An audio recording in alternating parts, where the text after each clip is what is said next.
What up, kinfolk? This is your boy Screwface Capone in the house, and this is the third of my list for 2021.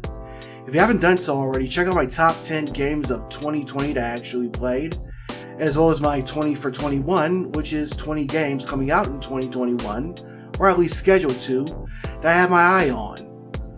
So for this third final list, I consulted my Magic 8 Ball and took a look at my Terror deck to see if I can come up with some predictions for this year. So I got 15 predictions coming up, and we're going to see if I'm spot on or if I'm way off the mark.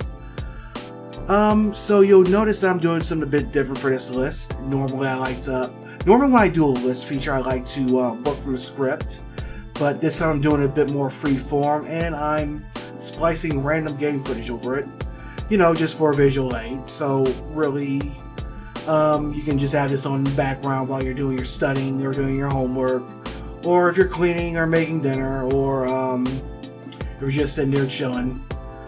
So, if you haven't done so, hit that subscribe button and click the little bell icon. That way, you'll be the first to know when I do these videos. Also, that will really help me out, boost me up a little bit, and you'll be the first to know when I do a new video. So without no further ado, let's hop in and come up with some predictions. See how wild we can get.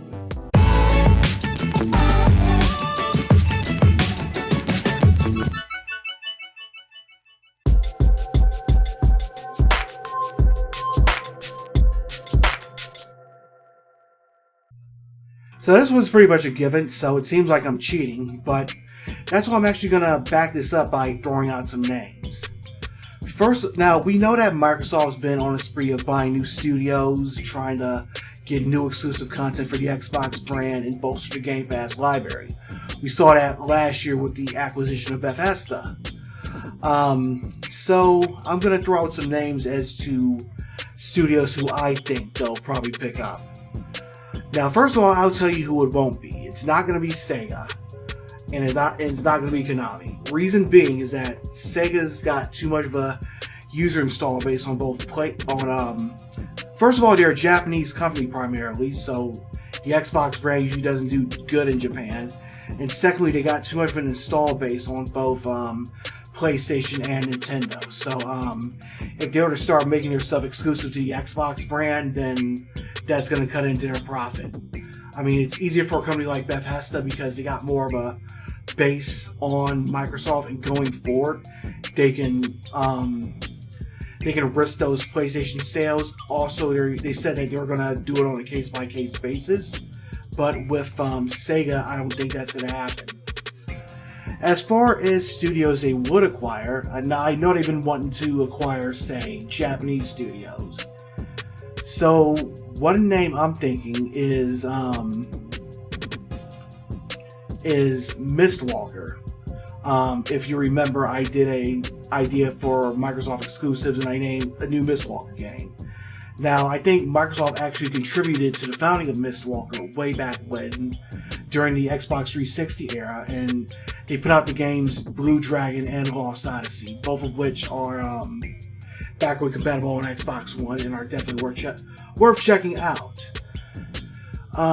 So another name I wanted to throw out there is Tanobu Itagaki, and please forgive me if that's the wrong way to pronounce it. He started up a new studio last week, Itagaki Productions, I think it's called, and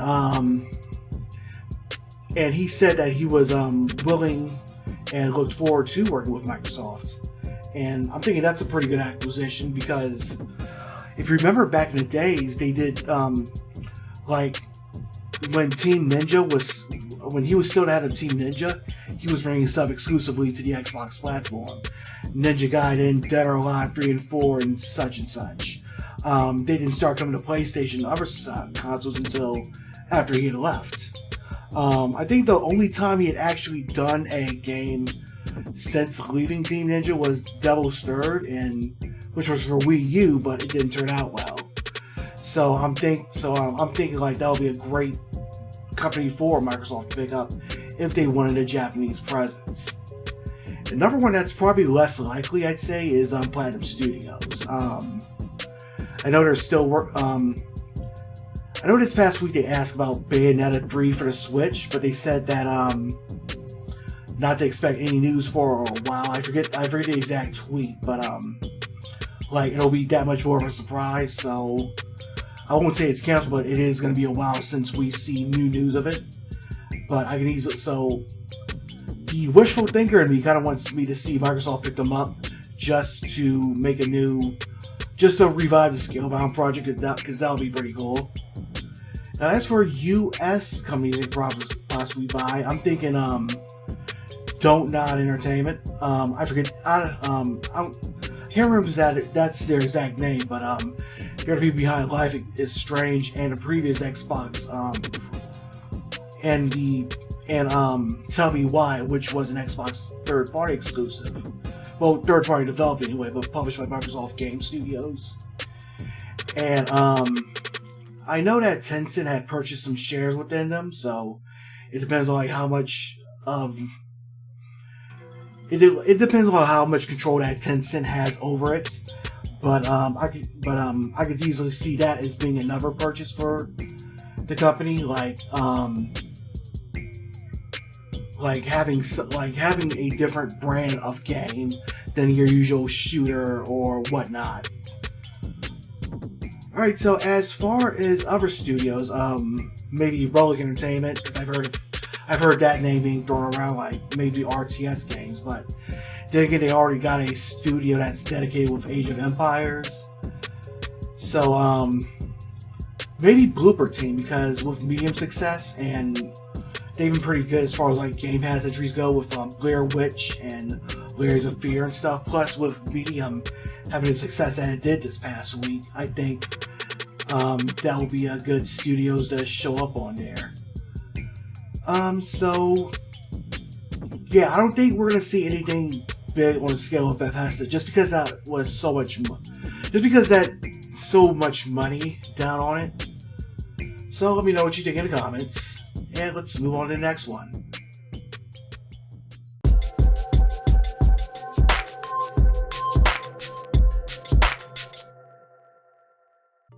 So keeping things on Microsoft for a little bit, I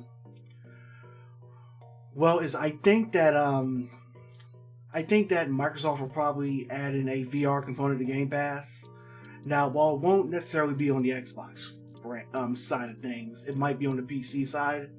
I remember reading an article from Phil Spencer a few back last year that said that they really couldn't see them working VR with the current or next generation of Xbox.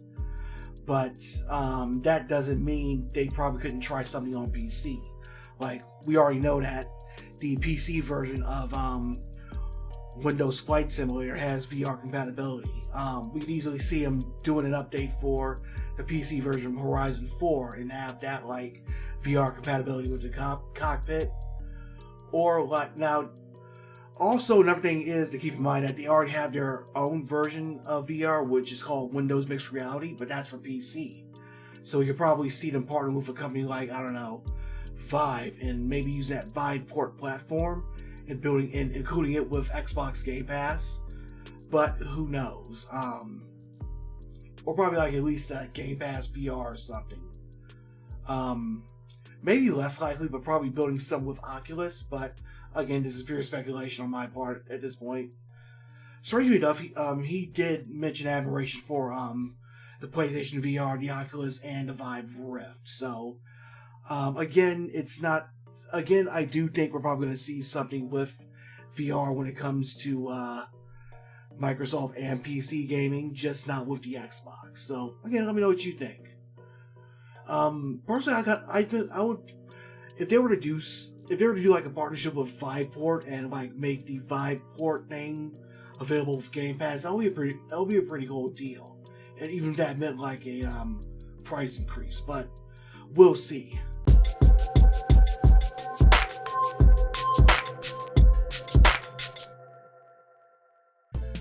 Alright, so we're going to switch over to Nintendo for this next one.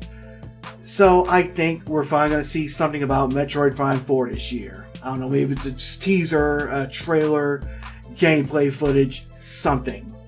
the game was announced back in 2017. We haven't heard any news about the game until 2019 when they revealed that you're going to switch studios. So it's been almost 2 years since that then.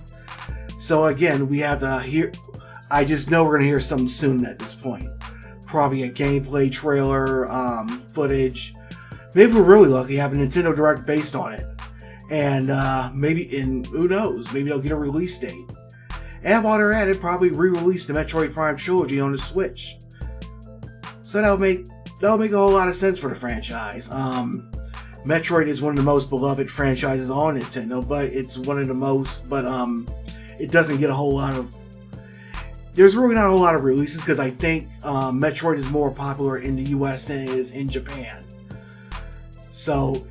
Because I think that's the whole point of them making it into a first-person shooter when they did the Metroid Prime series. But again, I do think that at some point this year, we're going to hear something about Metroid Prime 4. Mark my words.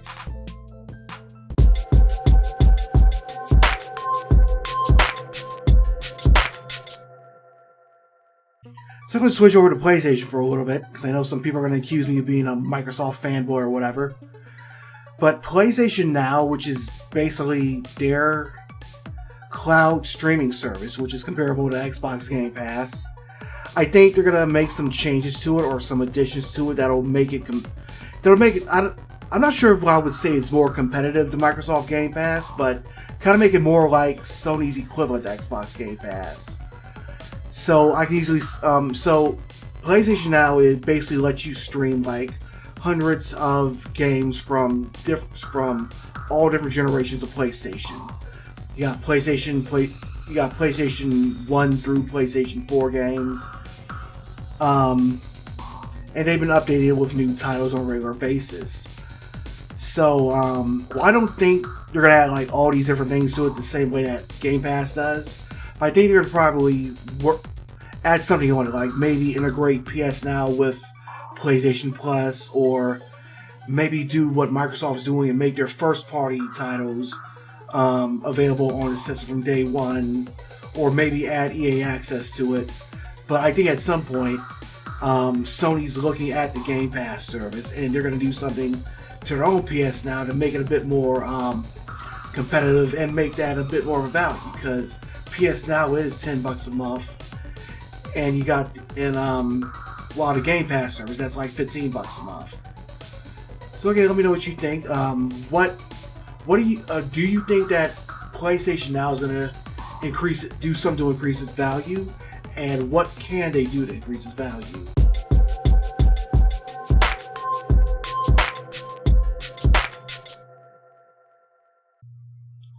So the live service genre is always a crapshoot. Not every game's going to be Destiny, not every game's going to be Paladins, not every game's going to be Fortnite. I mean, for every Fortnite, you're going to have like 10,000 more games that crap out. I mean, last year you had Crucible, a game that was so bad that it went back into beta, then canceled itself. You had, the Culling, which tried some pay per session scheme or some shit. And just, you got Battleborn that servers went offline this month. You can't even play the single player stuff.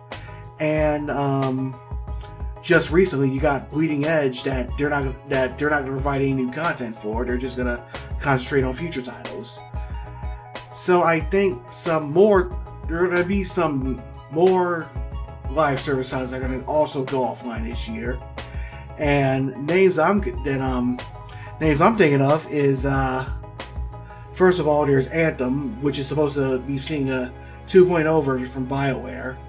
I mean, it looks like I bet you that BioWare is going to cancel the Anthem 2.0 and just move straight on toward doing the new Dragon Age, doing the Mass Effect Legendaries, and the new Mass Effect game that's supposed to be coming out. Also, I think another live service game that's probably going to shut down is Avengers at some point this year.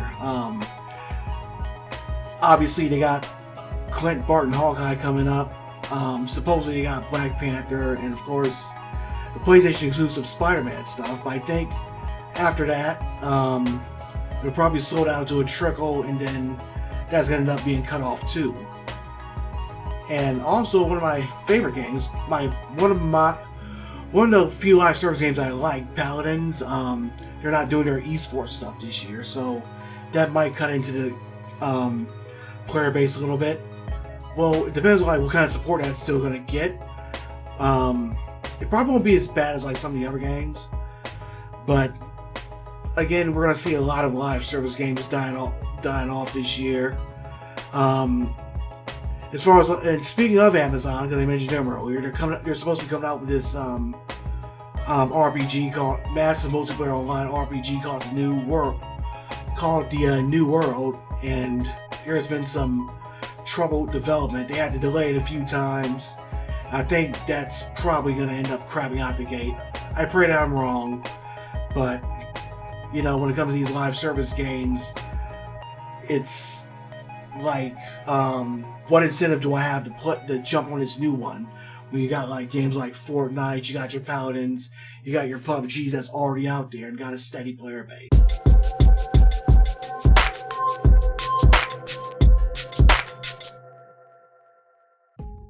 So if you missed the news this past week, and I can't believe I didn't include this in my top 5, Konami's restructuring its gaming division. While it didn't get rid of it outright, it looks like the company is going to reevaluate its approach to games. This could hopefully be a good thing. Now, if you remember last year, there's been a rumor running around that Sony was going to be working with Konami to remake Metal Gear Solid, or produce a new Silent Hill, or remake Castlevania, or any number of rumors between PlayStation and Silent Hill, and make these a possible PlayStation exclusive. While I do think at one point that Konami will make a new Metal Gear game or a new Silent Hill game, maybe even a remake, I don't think they'll be PlayStation exclusives. Reason being is that they got a pretty decent install base with Xbox and Nintendo. I could probably see them do re-releases, gaming, maybe a compilation of Metal Gear, maybe a Silent Hill compilation, or maybe a Castlevania compilation. Recently, they started putting out their own NES games for sale on GOG.com. And last year they put out that TurboGrafx 16 Mini. So, who knows? We could be so. I'm thinking that we'll definitely be seeing we'll be definitely hearing about a new Metal Gear, a new Konami game. It'll probably be one of their classic franchises. Depending on what kind of people are going to work on it, or the quality of their teams, who knows? But it would be nice to see Konami starting to make actual video games on it, and get back to what made them great, and the reason why so many gamers like myself kind of grew up with them. Again, let me know what you think.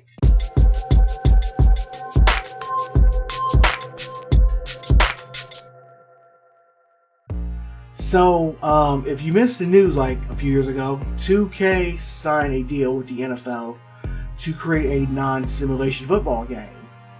Of course, the key word here is being non-simulation. As you know, Madden has exclusive NFL rights, but this would be 2K's first NFL game since 2K5 all the way back on the original Xbox and PlayStation 2.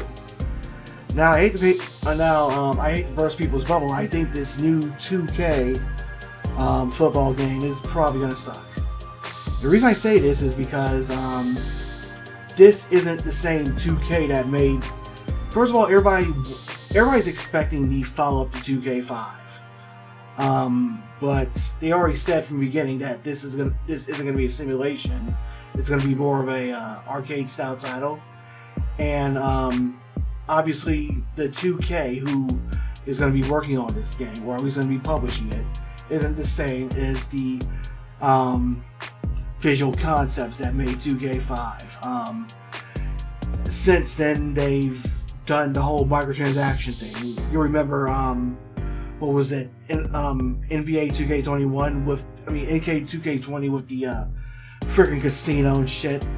I think this one's just going to be another monetized mess. They're gonna get saved. They're probably gonna, it'll probably be something like that WWE Battlegrounds that came out last year, it's gonna be some kind of monetized piece of crap that which will have microtransactions and everything. And again, this is one of those things that I pray that I'm wrong, but given 2K's track record in recent years, I really don't have a whole lot of confidence in them.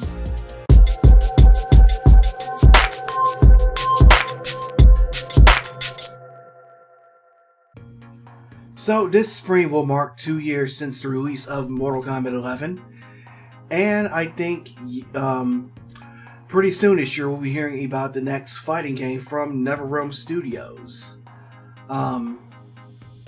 So usually they'll release a fighting game every few years. They came out with Injustice back in 2013, then they came out with Mortal Kombat 10 in 2015, they came out with Injustice 2 in 2017, and Mortal Kombat 11 in 2019. So I think it's been 2 years, so we should be hearing about the next Netherrealm Studios fighting game pretty soon. And while smart money is obviously on Injustice 3, I'm gonna go a bit off. I'm gonna go a bit off the beaten path here and probably throw out something new. Maybe a DC fighter that's not related to the Injustice universe. There's like many different storylines and many different universes that they can use. Like maybe instead of involving Elseworlds characters, or just something that just involves DC characters outside the universe and the storyline, which doesn't really depend on Injustice, and that new fans can jump into and enjoy without having to go through the Injustice universe. Or better still, we could see Netherrealm Studios doing a Marvel fighting game. I know at one point they discussed with Marvel doing a fighting game, but I know those talks went nowhere. But now, as much as I like to see a new Marvel vs. Capcom, it would definitely be interesting to see a Marvel fighting game done in the style of Injustice, because I think there's a lot of different things that Marvel and Capcom and other fighting game developers can learn from the Injustice and Mortal Kombat games, like the way they do customization, the way they do the dialogue pre-match and post-match, and the way they represent the powers and the characters. Or really, probably do some with an original IP,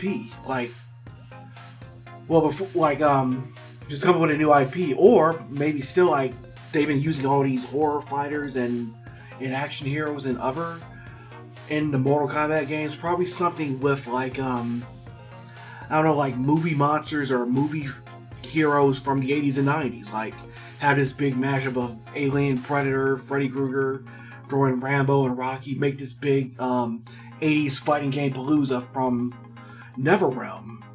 You can even throw in Batman and the Joker. So, or maybe this might be a bit more of a long shot. Probably make that WWE Immortals game from a few years back into a actual console fighting game, which I believe that was like a mobile game that came out.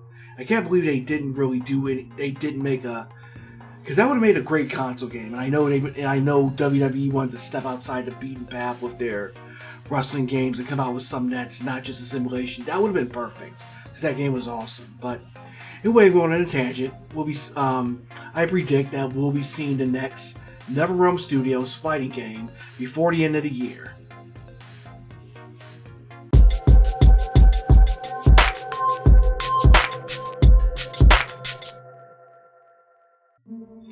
So one rumor that's been floating around is that Nintendo's going to be announcing a Nintendo Switch Pro, which is presumably a more powerful version of the Switch.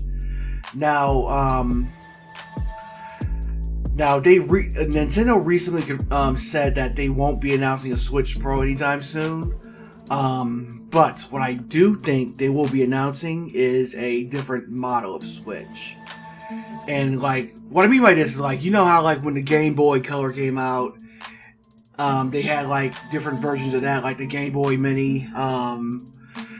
They came out with the different, like when the Game Boy Advance was out, they came out with that Game Boy Advance SP, then the Game Boy Advance Micro, and with the DS you had the 2DS. I think they're gonna come out with another version of the Switch, maybe like a They already got the Switch Mini, so maybe not that, but probably like some kind of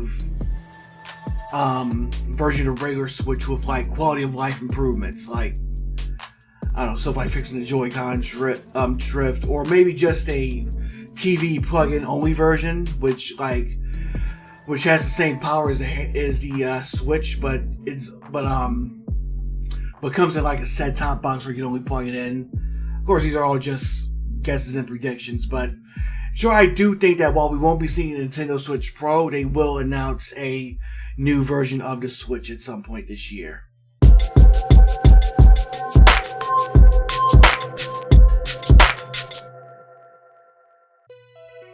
So, for those that don't know, Starfield is going to be Bethesda's first original RPG in 25 years. That's after Elder Scrolls, and they first showed off a teaser for the game back in 2018. We haven't really seen anything about the game since then. Of course, since then they kind of fell off with the whole Fallout 76 fiasco, and plus they've been acquired by Microsoft. So I think finally this year at some point I predict that we're gonna see some more information about Starfield at some point. Maybe at some kind of E3 show, or maybe I don't know, maybe they'll put out something, but I believe we're gonna see something about Starfield this year. Now, as for here's the elephant in the room. Now, we all know that Microsoft acquired Bethesda and is in the process of finalizing that deal. So there's going to be a question of what system it's going to be on. Now, I think like when they first announced it, I think we already knew that it wasn't going to be on the current generation of consoles. It will definitely be a next-gen console. That's going to be Xbox Series X and PlayStation 5. But we don't know like if it's going to be an Xbox Series X exclusive. They said that again. They said that they'll be like reviewing all these games case by case, but I don't think that with Starfield they'll shell out all that money for that not to be a exclusive. So again, I think we're gonna see something about Starfield this year. I don't know about release date. I'll tell you that right now. I would say like if they show off something this year, then it'll probably at least another year or two before the game's actually released.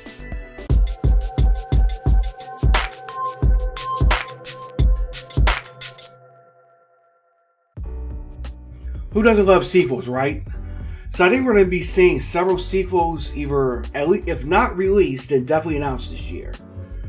So among some of these sequels, I think that will be announced are maybe Jedi Fallen Order 2. The original Jedi Fallen Order was a great game. It came out at the time when EA really needed to put out that kind of product for the Star Wars line.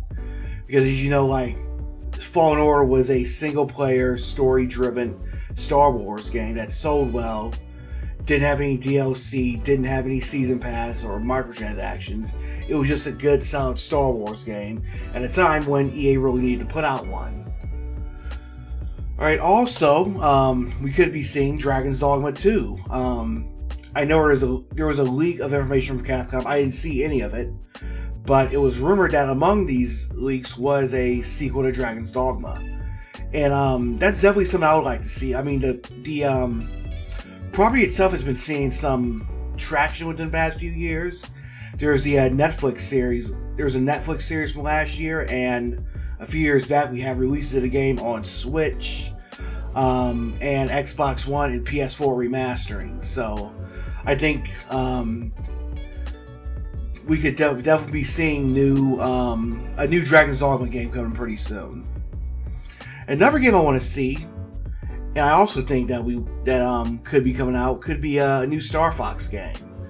The last new Star Fox game that came out was Star Fox Assault, I think it was, and that was way back on the Wii U, and that was like way back in 2016. So I think it's about time that we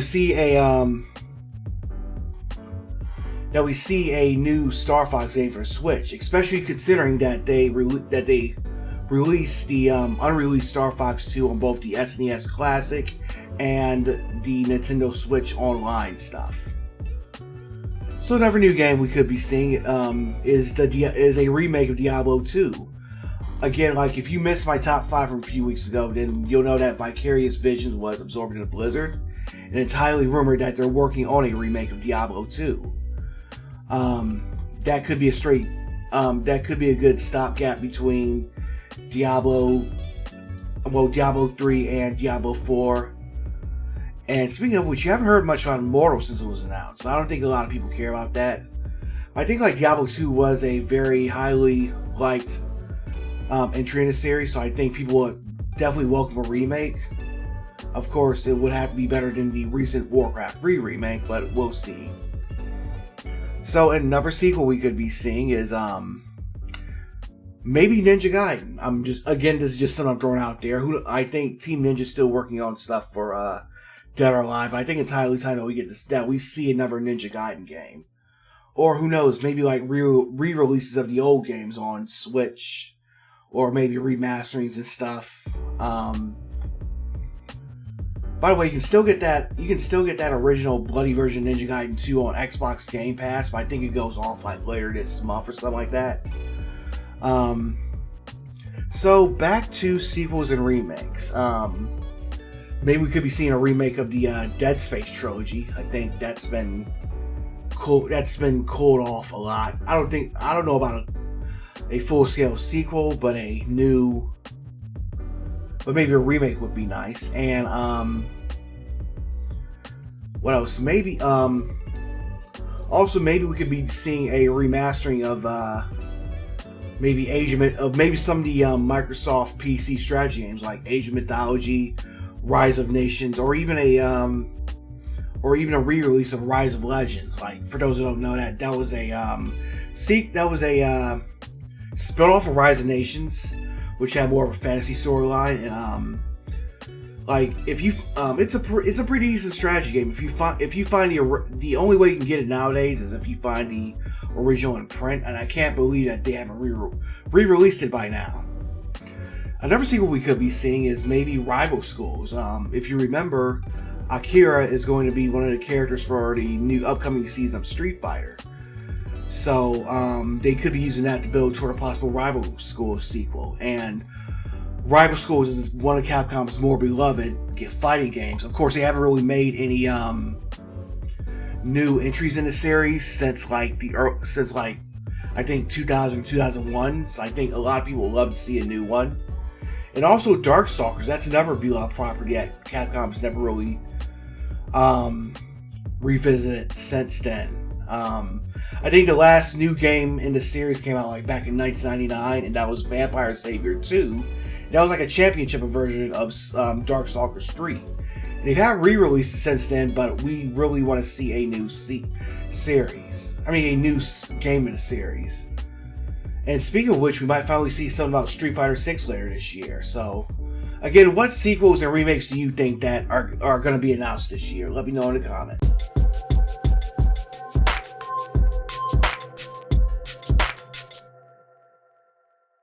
So, last year, Nintendo announced a second season pass for Smash Ultimate. And this new pass will contain 6 characters. So, 3 of those characters have already been released. There's Men from ARMS, Minecraft Steve, and Sephiroth from Final Fantasy. So that leaves 6 more left. And I'm going to throw some guesses as to who the last 3 could be. Maybe somebody from Mortal Kombat. Possibly Scorpion or Sub-Zero. They'll probably fit great in the franchise. And I think a lot of fans would just want to put Scorpion or Liu Kang or whoever they decide to put in against Ryu and Terry Bogard, so you get a little glimpse of Mortal Kombat versus King of Fighters versus Street Fighter, and that'll be a pretty fun thing. Maybe Ryu Hayabusa from Ninja Gaiden. He goes way back to the Nintendo days with the old school Ninja Gaiden games. Well, of course, it was based on they came from an arcade game, but the NES was where the games got more popular. Let's see, somebody from Soul Calibur. Who knows? Probably Yoshimitsu. What's his name? Samurai dude. I forget. Taki. That's the ninja chick with the big honkers. Sophitia. And Who else? Geralt from The Witcher. There's a lot of love for him among the Japanese sects. He was in Soul Calibur 6. So he'd fit in just as well as anybody in the Smash Ultimate cast. Maybe somebody from Assassin's Creed, probably Ezio. Who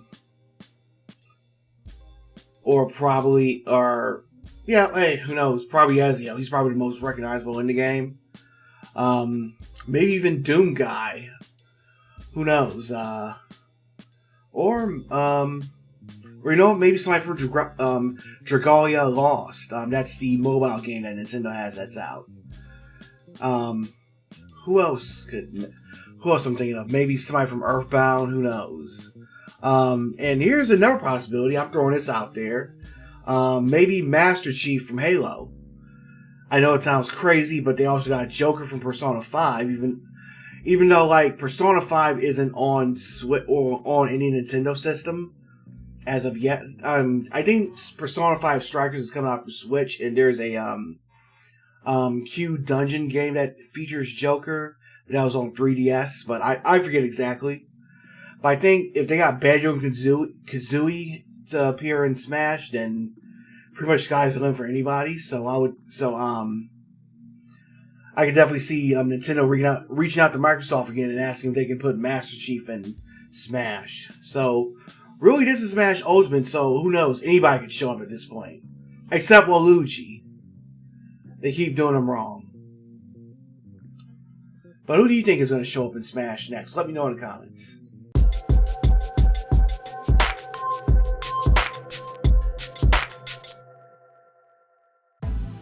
So a few entries ago, I took a look at the PS Now service and thought of some ways that Sony might add to it to make it more competitive with the Game Pass. Maybe not more competitive to Game Pass per se, just ways to make it a bit more valuable or add a bit more value to it. And I can see Nintendo adding some additional stuff to Nintendo Switch Online to make it more attractive.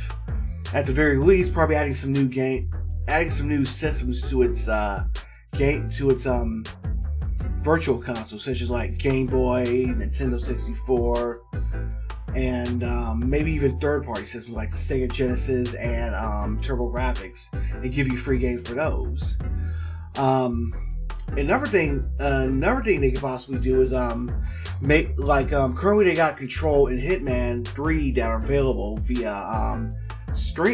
online streaming, and I'm thinking we can probably see more games using the online streaming service. And I know that's obviously a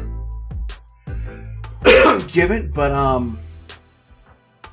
one thing I'm theorizing that they could do is a few years back how Xbox said that they wanted to bring Game Pass to Switch. I think this could possibly be a way to do it. Like, have application you can install on the Switch, and you can stream Xbox Game Pass games to it, just like you do Android. I think that'll actually be a pretty awesome idea. Other things Nintendo could possibly do is maybe just have an online discount program for people who are subscribed to the Switch Online service. So it really wouldn't have to be anything extensive, because like the online service stuff is already cheap as it is, and you get the free games. But just add on a little something on there, to thank customers for their service and just make it more attractive, and ease people to buy into the service and get more stuff out of it. Again, let me know what you think. Maybe you might have some ideas of how Nintendo can expand on the Switch Online service. Again, let me know what you think in the comments, and let's go on to the next one.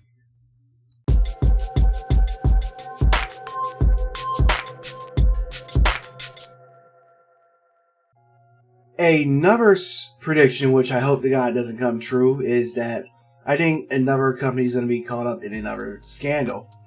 I know last year we've heard a lot of nastiest, mostly Ubisoft, or however you pronounce them. They got caught up in their own version of the Me Too movement, where it was revealed that several higher ups at the company were were covering up sexual abuse towards some of its staffers. And that kind of paints like the company and its games in kind of like a negative light. That's why I've been pretty hesitant to feature their games and stuff on my channel. Like I'm excited about the new Far Cry and stuff, but like knowing that the dirt that went on with the people who made it, you know what I'm saying? But I like to focus more on the developers that made the game, rather than the execs, but still, you got that cloud that's hanging over everything. And also there was all that nastiness with, who else? Well, there's also CD Projekt Red and all their accusations of crunch and whatnot. And we like to think that while it's like big name studios like the EAs and the Activisions that have this shit going down, it's also like indie publishers too, because we heard about the whole fiasco with the Singing City developer Frogwares and their publisher Big Ben Interactive stripping their name off the game that they developed, which is the Sinking City. Also the whole debacle surrounding Eon Must Die having the developers and the artists having their IP stolen from them. Now, I ain't gonna go too in depth about it. I'm just gonna post some links to articles about the shit that I'm talking about, because frankly they can break it down better than I do, and I just like to stick to games and game reviews and whatnot. But I do think like it's not like whatever's going down within the industry, it's not gonna be over this year. It's pretty soon something else is gonna pop up. Somebody done did something dirty. Somebody's covering up somebody. Somebody's ripping off somebody. And somebody's cheating on somebody. And it's just a whole lot of people out there who are doing bad business. And again, this is one of those predictions that I pray won't come true. But you just know that with some people, they just gonna do people dirty, and that's how it is.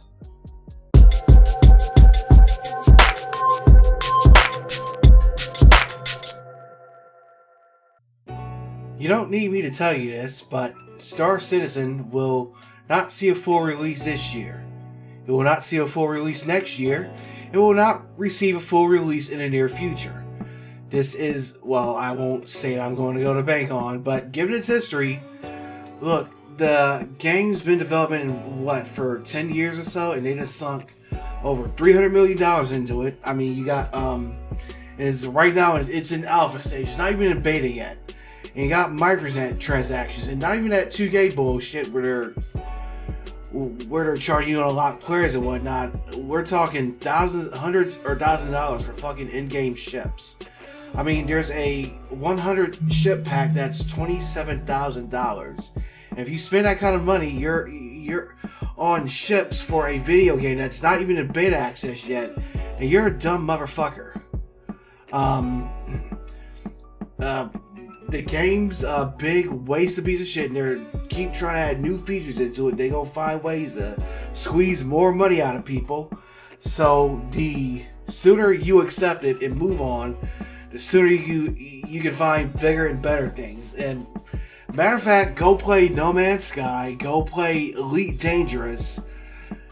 Hell, you can even check out Space Ranger. You can even check out the Space Rangers games. All those games basically do what Star Citizen is trying to do. They only cost a fraction of what Star Citizen costs.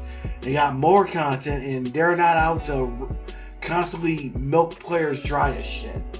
Star Citizen is and will be an unfinished, one of the biggest and most expensive clusterfucks in gaming. Again, let me know what you think in the comments, but search within your heart and you know that I'm right. Well, if you made it all the way to this point in the video, then I thank you for it. That was 15 predictions I got for the year 2021, or 15 speculations or whatever. Or just me randomly talking about shit for however long this video is. Again, if you like what you just saw, hit that thumbs up. If you got your own thoughts, hit that, let me know in the comments. Even if you didn't like it and dislike it, and let me know how much I suck in the comments. If you want to see more of these videos, hit that subscribe button and click the little bell icon, because I know a lot of you are watching these videos and you're digging them, but there are more people who are liking. I have more unique viewers than I have subscribers. So We can help each other out. If you subscribe to me, that'll help boost me up in the YouTube algorithms or whatever, and you'll get to be among the first to see these new videos as they come out. I got some stuff I'm working on.